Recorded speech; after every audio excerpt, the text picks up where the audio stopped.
Unacademy live MPPSC classes में मैं अरविंद सिंह सभी भावी विद्यार्थियों का सुबह 9 बजे क्लास में हार्दिक स्वागत करता हूं।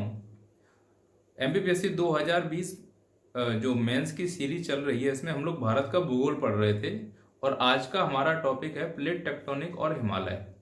कल की क्लास में हम लोगों ने एक डिस्कस किया था कि हिमालय के निर्माण को समझाइए, तो मैंने स्पष्ट आपसे ये कहा था कि आप लोगों को हिमालय के निर्माण से संबंधित दो ही सिद्धांत पढ़ना है प्रमुख रूप से, कोबर का भूसन्नति सिद्धांत और हिमालय का प्लेट टेक्टोनिक। कोबर का क्लास हम लोगों ने कल समझा था, आज की क्लास में हम पढ़ेंगे हिमालय का प्लेट टेक्टोनिक। तो प्लेट टेक्टोनिक को थोड़ा समझने के लिए कुछ डायमेंशंस हैं कल की तरह जो हमने कोबर में समझे थे। जैसे पहले हम पढ़ेंगे परिचय, फिर अवधारणा, और इस प्रकार से हमारा सीक्वेंस बना हुआ है। थोड़ा सा परिचय के बारे में मैं आपसे बात करना चाहूंगा। प्राचीन भूगर्भ शास्त्र के अनुसार अगर हमें प्लेट टेक्टोनिक को समझना है तो हमें यह समझना होगा कि जो प्राचीन भूगर्भ शास्त्र था उसमें यह माना गया था कि जो वर्तमान के महाद्वीप हैं वो वास्तव में अपनी जगह से विस्थापित नहीं हो सकते, वो रिजिड हैं, यथास्थान थे और भविष्य में ऐसे ही रहेंगे, वो अपनी जगह से नहीं हिल सकते। कालांतर में अल्फ्रेड वेगनर ने महाद्वीप विस्थापन सिद्धांत की थ्योरी से या परिकल्पना से, हाइपोथेसिस से यह सिद्ध कर दिया कि महाद्वीपों में विस्थापन संभव है। लेकिन उनकी यह कमी रह गई थी कि उन्होंने जो विस्थापन के लिए बल प्रयोग किए थे वो बाद में वैज्ञानिक तर्क को सिद्ध नहीं कर पाए, इसीलिए उनकी आलोचना भी होती है।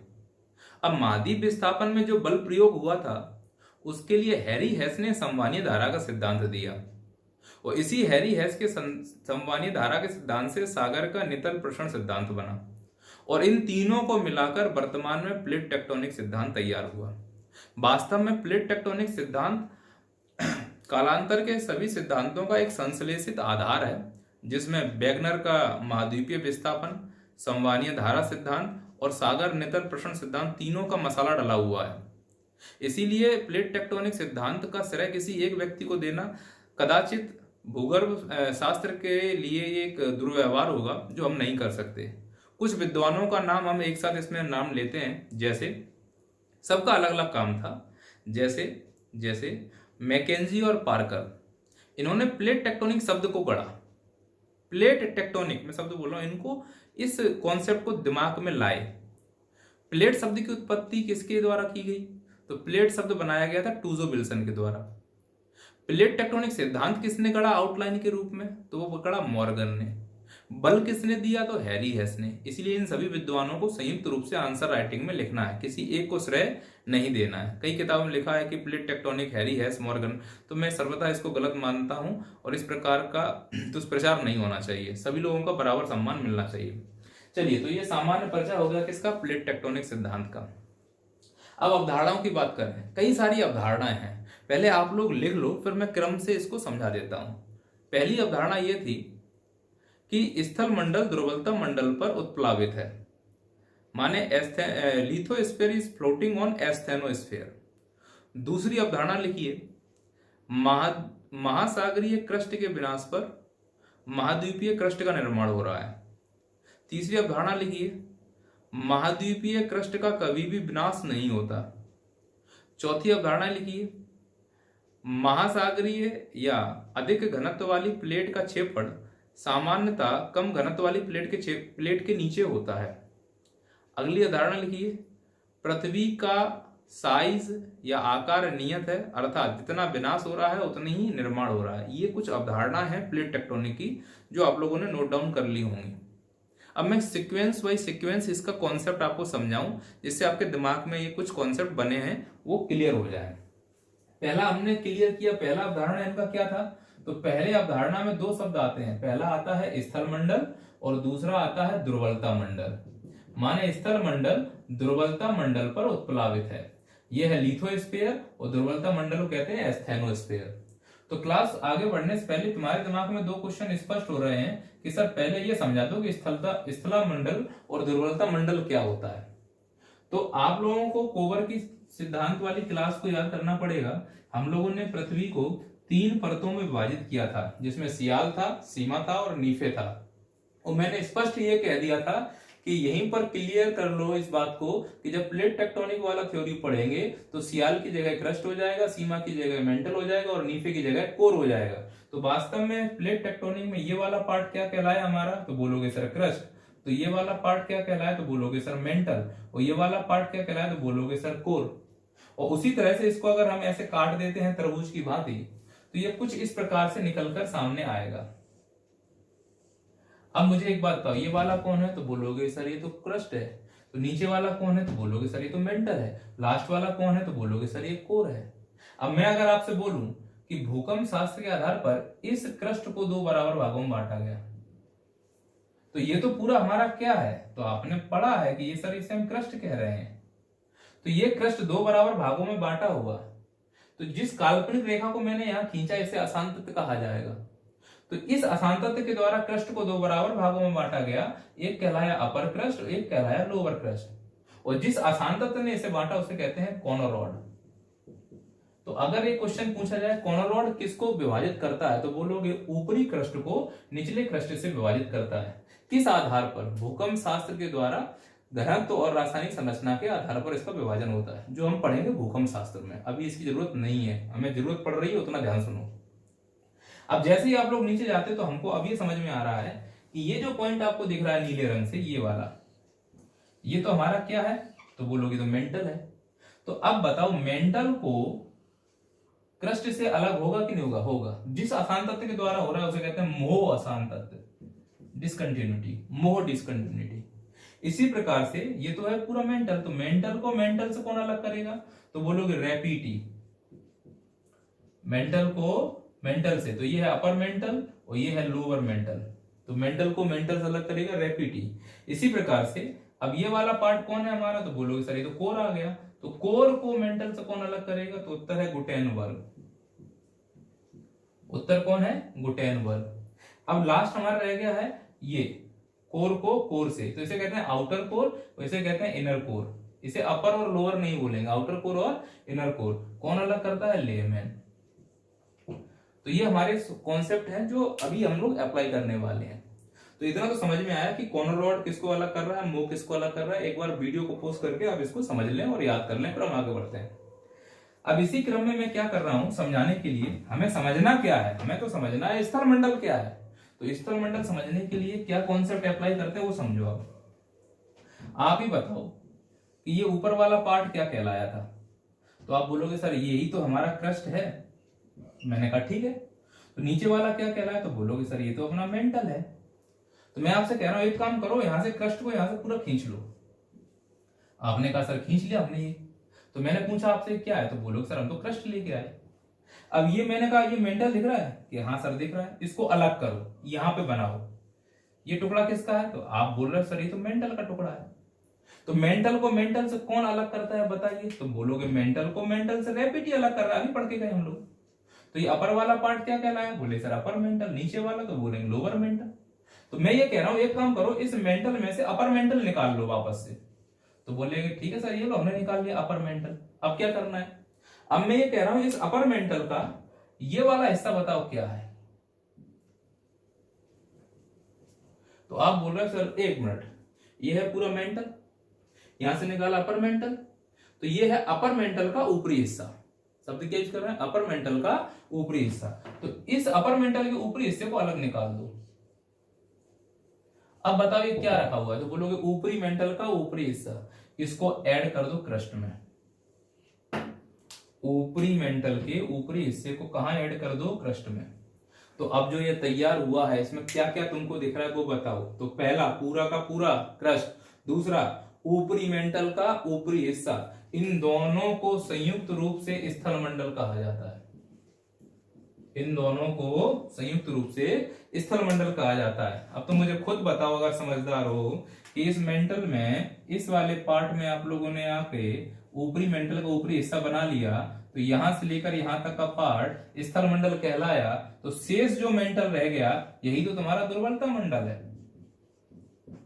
यही तुम्हारा क्या है, दुर्बलता मंडल है। अब कॉन्सेप्ट क्या था, पहली अवधारणा स्थल मंडल दुर्बलता मंडल के ऊपर उत्प्लावित है। तो दुर्बलता मंडल क्या है वो भी समझ में आया, और स्थल मंडल क्या है वो भी समझ में आया। इसी टूजो विल्सन ने इसी स्थल मंडल को प्लेट शब्द कहा है। तो प्लेट में क्या क्या शामिल होता है? पहला क्रस्ट शामिल होता है, दूसरा ऊपरी मेंटल का ऊपरी हिस्सा। अब हमको ये मालूम है कि सतह से केंद्र की ओर जाने पर टेम्परेचर में वृद्धि होती है, तो स्वाभाविक है कि जो दुर्बलता मंडल है उसमें अधिक तापमान बढ़ जाने के कारण, जो कि रेडियो एक्टिव विस्फोट का एक इसमें प्रभाव रहता है, तो यहाँ पे रेडियो एक्टिव प्रभाव के कारण दुर्बलता मंडल का तापमान अधिक बढ़ जाता है, और अधिक तापमान बढ़ने के कारण यहाँ पिघली हुई अवस्था में दुर्बलता मंडल प्राप्त होता होगा। तो जब वो पिघली हुई अवस्था में है तो स्थल मंडल ठोस अवस्था में होगा। तो ये तुम्हारा दुर्बलता मंडल है और ये तुम्हारा स्थल मंडल है। तो स्थल मंडल दुर्बलता मंडल पर तैर रहा है। आप समझ में आया या नहीं? वास्तव में ये स्थल मंडल प्लेट है, यही प्लेट दुर्बलता मंडल पर तैर रही है। तो ये पहला कॉन्सेप्ट था जिसमें स्पष्ट रूप से उन्होंने कहा था कि स्थल मंडल दुर्बलता मंडल पर तैर रही है। अब अगला पॉइंट समझते हैं थोड़ा सा। इसमें अगला कॉन्सेप्ट जो आएगा प्लेट टेक्टोनिक में, वो ये कहते हैं कि भारी प्लेट का क्षेपण होगा हमेशा। अगला पॉइंट हमारा क्या है? भारी प्लेट का क्षेपण। क्षेपण का मतलब सबडक्शन, सबडक्शन का मतलब नीचे जाना।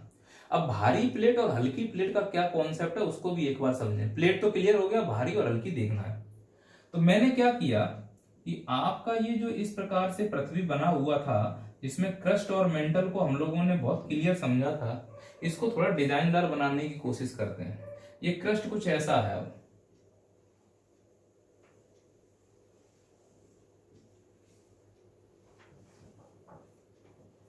अब ये क्रस्ट कुछ ऐसा है।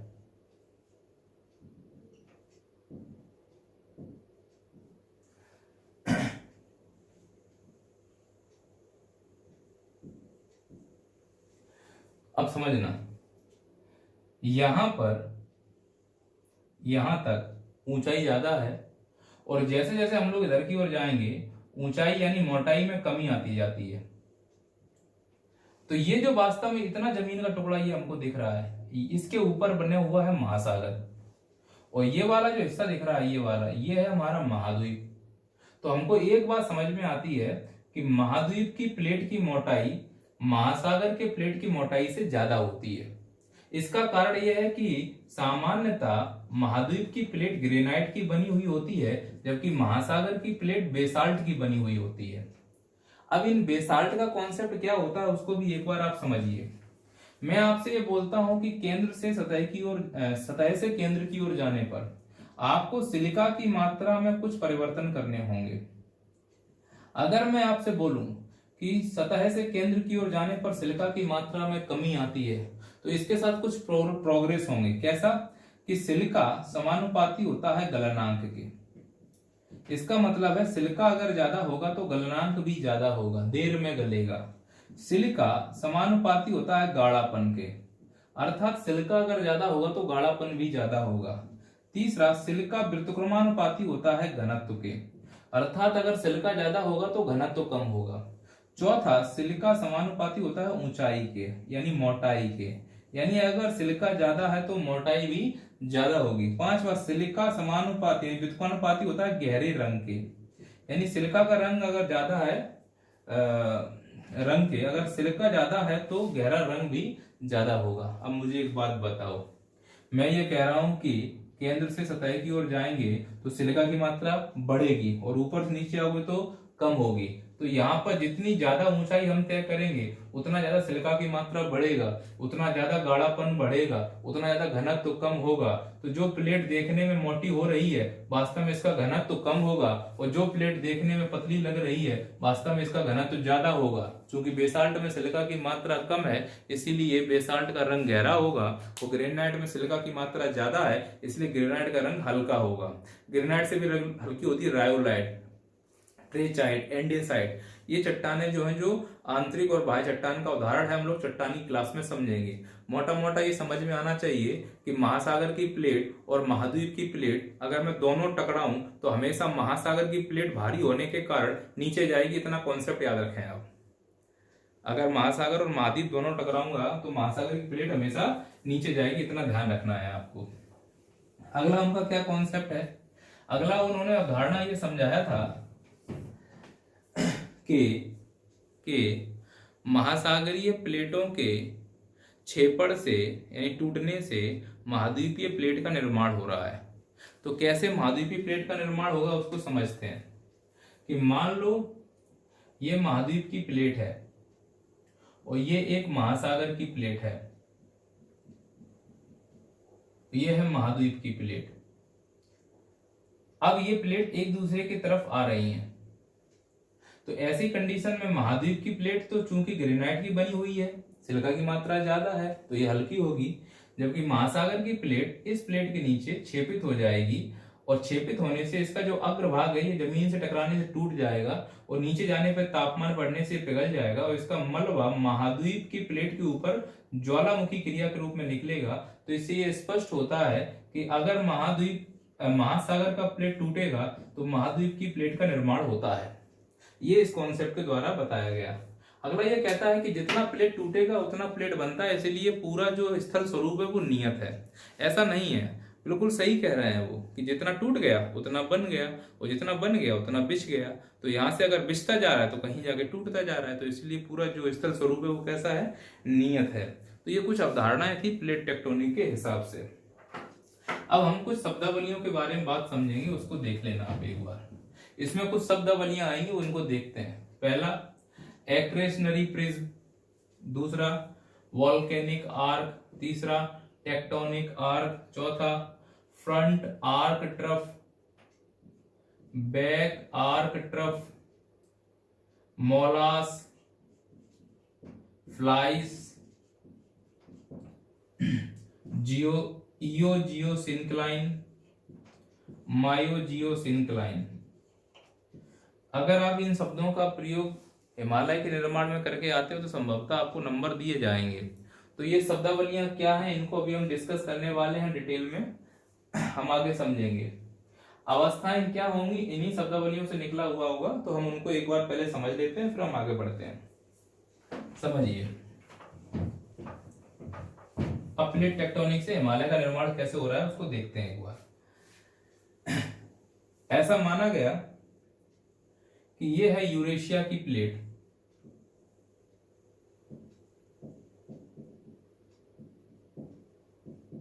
और यह है तुम्हारी भारत की प्लेट, और बीच में है हमारा टेथिस सागर।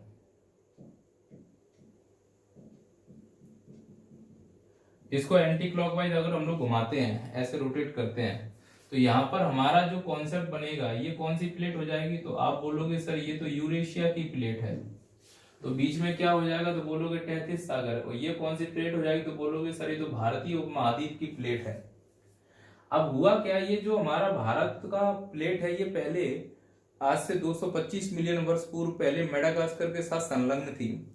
विस्थापन के साथ यह उत्तर की ओर आई और उत्तर की ओर आने के साथ इसने यूरेशिया प्लेट के साथ अपना अभिसरण कोलिजन किया और इसके परिणाम स्वरूप हिमालय का निर्माण हुआ। पर ऐसा माना जाता है कि जो भारतीय प्लेट का अग्रभाग था वो महासागरीय प्लेटों का बना हुआ था, जबकि यूरेशिया की प्लेट से जब इसका कोलिजन हुआ तो इसका अग्रभाग नीचे की ओर छेपित हुआ। चूंकि ये छेपित होने से टूटा होगा तो ज्वालामुखी क्रियाएं जो हुई होंगी वो यूरेशिया की प्लेट पर हुई और उन ज्वालामुखी क्रियाओं से एक वॉल्केनिक आर्क या वॉल्केनिक कॉम्प्लेक्स का निर्माण हुआ, जिन्हें वर्तमान में ट्रांस हिमालय के नाम से जानते हैं। उसे हम बोलते हैं द्रास वॉल्केनिक कॉम्प्लेक्स या द्रास आइलैंड कॉम्प्लेक्स कहा जाता है। इसी कारण से ट्रांस हिमालय की अधिकांश चट्टानें या तो आग्नेय क्रम की हैं या फिर रूपांतरित या मेटामॉर्फिक क्रम की हैं, जबकि जो शेष हिमालय का निर्माण हुआ है जिसमें हम कहते हैं महान हिमालय, लघु हिमालय, शिवालिक हिमालय, ये निर्माण तब हुआ जब दोनों प्लेटों के बीच अभिसरण से टेथिस भूसन्नति का अवसाद बलन पड़ने के कारण बलित पर्वतों के रूप में सामने आए। तो इसका मतलब ये क्लियर मैं कहना चाह रहा हूं कि जब दो प्लेटों का अभिसरण होगा तो वो कुछ इस प्रकार से हमको दिखाई देगा कि मान लो ये है तुम्हारी भारतीय उपमहाद्वीप प्लेट, मैंने इधर कर दी इस बार, ठीक है, भारतीय उपमहाद्वीप की प्लेट मैंने इस बार इधर कर दी और बीच में हमने भर दिया भूसन्नति टेथिस सागर का, और ये है तुम्हारा यूरेशिया का प्लेट वाला। अब दोनों में अभिसरण हुआ तो इस प्लेट का हिस्सा कहाँ की ओर गया था, इस प्लेट के नीचे, और यहां से वोल्केनिक इरप्शन कहाँ हुए थे, यूरेशिया की प्लेट से। तो इससे किसका निर्माण हुआ था, समानता मानते हैं ट्रांस हिमालय का निर्माण हुआ। फिर ये भारतीय प्लेट जब अग्रभाग सागर का खत्म हो चुका था, तब फिर बीच में जो अवसाद थे, इन अवसादों में बलन पड़ने के कारण हिमालय पर्वत का निर्माण हुआ, इसीलिए इन्हें बलित पर्वत के नाम से जाना जाता है। जो बलन है अवसाद में, उसमें जो पहला बलन पड़ता है उसे एक्रेशनरी प्रिज्म कहते हैं। एक्रेशनरी प्रिज्म बड़ा हो जाए तो उसे टेक्टोनिक आर्क कहते हैं। ज्वालामुखी से अगर कोई पर्वत पहाड़ बने तो उसे वॉल्केनिक आर्क कहते हैं। अगर दोनों की तरफ जहां से प्लेट अभिसरण कर रही है उस तरफ उतरते हैं तो फ्रंट आर्क ट्रफ, और पीछे की तरफ उतरते हैं तो बैक आर्क ट्रफ। अगर महासागरों की प्लेट का अवसाद जमा होता है तो उसे फ्लाइज कहते हैं, और महाद्वीपों की प्लेट का अवसाद जमा हो तो उसे मोलास कहते हैं। और जो गिस्टन से जियोस भूसन्नति बनती है, अगर वो मोलास से बनी हुई है तो मायोजियोसिंक्लाइन, और अगर सागर से बनी है तो इयोजियोसिंक्लाइन। इसलिए सामान्यतः ये माना जाता है कि जो भूठन्नति है टैथिस की, वो मायोजियोसिंक्लाइन की एक्रेशनरी प्रिज्म का उदाहरण है, ऐसा ऐसा सोचा जाता है। तो ये कुछ शब्दावलियां थी। अवस्था में आप सीधे बोलोगे कि पहले एक्रेशनरी प्रिज्म बनेगा, फिर टेक्टोनिक आर्क बनेगा, फिर बैक आर्क ट्रफ और ये फ्रंट आर्क ट्रफ का निर्माण होता है। मूल्यांकन में आप इस चीज को कैसे समझेंगे, तो मूल्यांकन के लिए स्पष्ट कह देना कि वर्तमान में इसके द्वारा जो चर्नियन हलचल, कैलोडोनियन हलचल के पर्वत हैं, उनकी उत्पत्ति का वर्णन स्पष्ट नहीं हो पाता है, इसलिए कहीं ना कहीं भी सिद्धांत में कमी है। तो ये प्लेट टेक्टोनिक का बहुत ब्रीफ कॉन्सेप्ट था। हम अगली क्लास में पढ़ेंगे हिमालय का वर्गीकरण। धन्यवाद।